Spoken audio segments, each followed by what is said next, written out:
Assalamualaikum warahmatullahi wabarakatuh. Halo, selamat pagi anak-anak kelas 2 Al-Firdaus, kelas 2 Al-Badr, dan kelas 2 Darul Muttaqin. Bagaimana kabar kalian hari? Semoga kalian selalu sehat walafiat dan selalu dalam lindungan Allah Subhanahu wa Ta'ala. Dan tetap semangat belajar meskipun sedang puasa ya. Jangan lemes ya. Oke. Nah, anak-anak, bertemu lagi dengan Bu Ayu.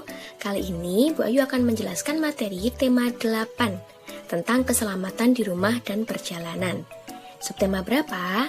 Subtema 3 dan 4. Muatan pelajaran Bahasa Indonesia.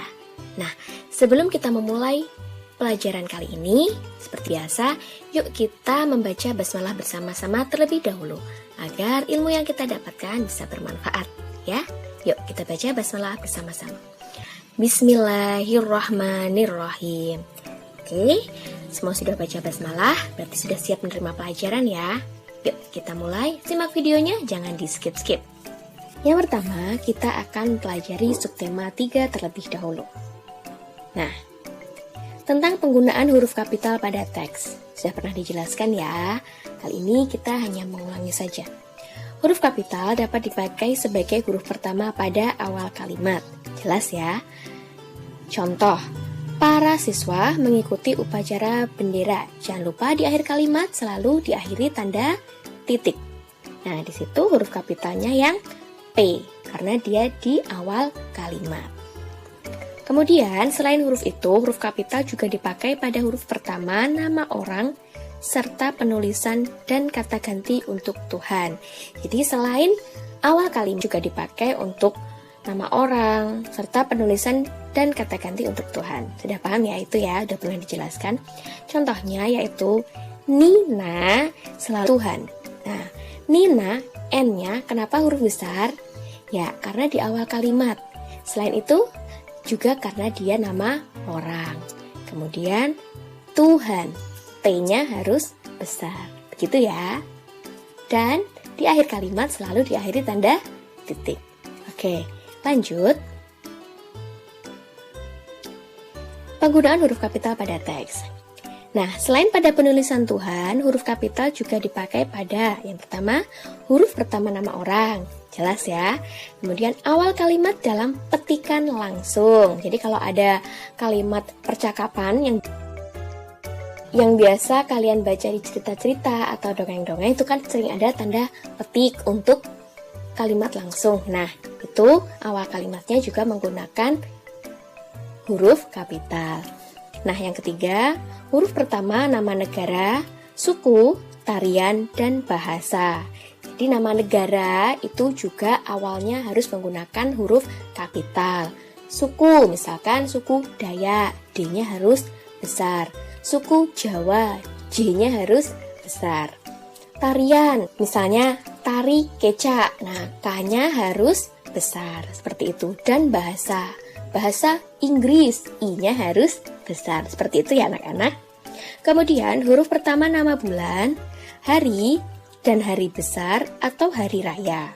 Nama bulan sudah jelas, hari juga udah jelas. Dan hari besar, misalnya Maulid Nabi Muhammad SAW. Nah, maulidnya M-nya pakai huruf besar. Dan hari raya, misalkan hari raya Idul Fitri, seperti itu ya. Oke, kemudian yang terakhir, huruf pertama nama tempat, objek wisata, dan nama wilayah. Nama tempat itu juga huruf besar ya. Objek wisata Borobudur, B-nya harus besar. Nama wilayah, wilayahnya misalkan nama kota seperti itu atau nama desa. Awalnya harus huruf K. Kemudian, penggunaan tanda titik pada kalimat. Titik merupakan tanda baca yang dipakai di akhir kalimat. Sudah jelas? Tanda titik dipakai dalam kalimat pernyataan, bukan pertanyaan ya. Selain itu, tanda titik juga M. Hasan, A. Yani, dan W. R. Supratman. Ya. Nah, seperti ini. Sebelum disingkat, namanya Muhammad Hasan. Sesudah disingkat jadi M. Hasan. Ahmad Yani. Sesudah disingkat A. Yani. sebelum disingkat W.G. Rudolf Supratman, sesudah disingkat W.R. Supratman. Nah, pasti kalian ada yang namanya disingkat ya. Biasanya namanya Muhammad. Nah, itu biasanya disingkat M. siapa, gitu ya. Oke. Nah, tanda titik dalam singkatan nama dapat kita temukan pada nama jalan dalam satu peta atau denah. Ya, misalnya jalan HR Rasuna Said dan jalan MH Tamrin. Begitu ya. Paham ya anak-anak? Oke. Kemudian, selain pada akhir kalimat dan singkatan nama orang, tanda titik juga dipakai pada yang pertama, akhir singkatan gelar, pangkat, jabatan, dan sapaan. Misalnya, dokter itu singkatannya DR ya, itu harus ada titiknya. Dokter siapa, gitu berarti DR siapa, gitu ya.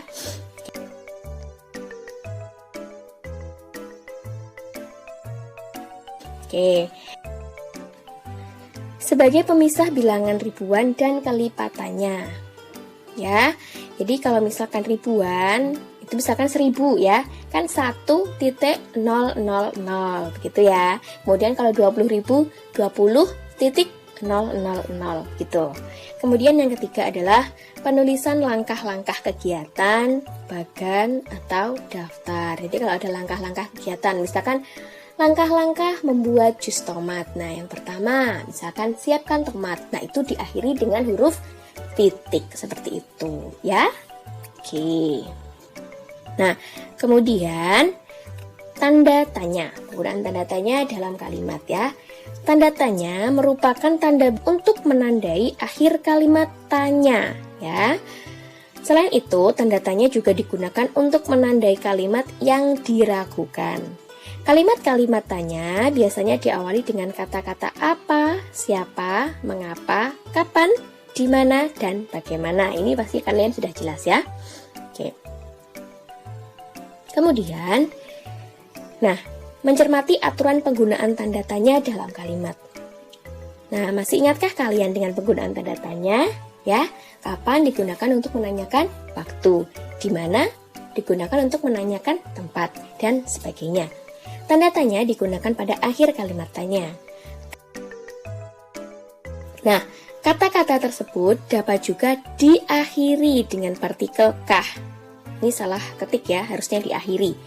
Misalnya, di manakah, benarkah, sudahkah, dan lainnya. Seperti itu ya anak-anak.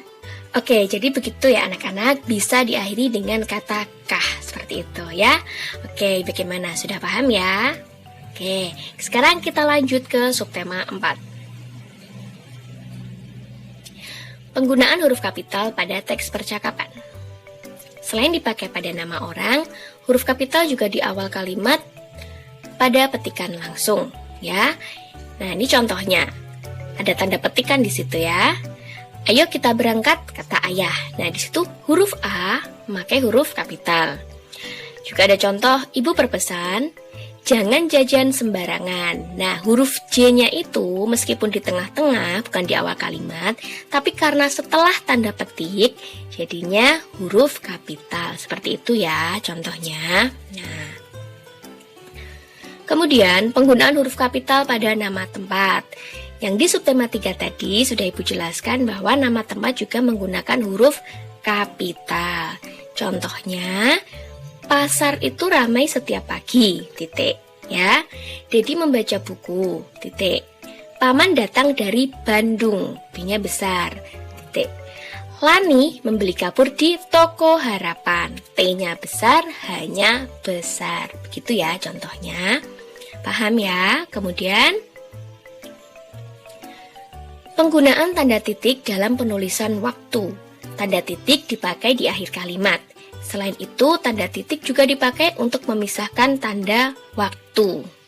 Contohnya, ayah berangkat ke kantor pukul 07.00 WIB. Jadi, antara 07 dan 00 itu harus dipisah. 07.00, seperti itu penulisannya. Kemudian contoh yang kedua, toko itu buka pukul 09.30 WIB. Kereta berangkat pukul 11.45 WIB. Seperti itu ya. Caranya memisahkan tanda waktu menggunakan tanda titik. Kemudian, penggunaan tanda titik dalam bilangan ribuan. Tanda titik dipakai pada akhir kalimat. Selain itu, tanda titik juga dipakai untuk memisahkan bilangan ribuan, seperti yang tadi sudah Bu Ayu contohkan ya. Kemudian, aturan membuat kalimat tanya. Tanda tanya digunakan untuk menandai akhir kalimat tanya. Sudah ya, kalimat tanya menggunakan kata tanya apa, siapa, di mana, kapan, mengapa, dan bagaimana. Nah, perhatikan contoh kalimat tanya berikut. Apa yang perlu kita siapkan dalam menghadapi musim hujan? Seperti itu ya. Kapan mulai musim hujan?